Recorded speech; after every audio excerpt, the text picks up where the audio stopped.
Hello, fitness enthusiasts. Welcome back to our channel.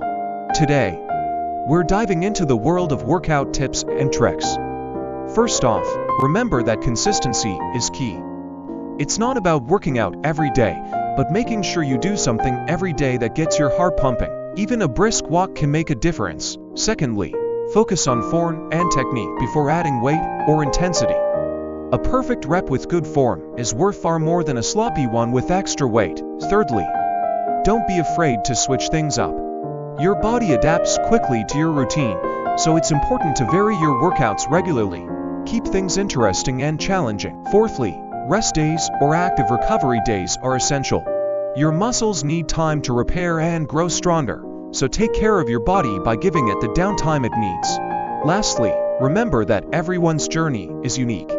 If you're just starting out or you've hit a plateau, don't get discouraged. Progress takes time and effort. It's about consistency over time rather than instant results. So there you have it. 5 tips for a more effective workout routine. If you found this video helpful and would like more content like this, don't forget to hit that like button and subscribe to our channel. Until next time, keep moving and stay healthy.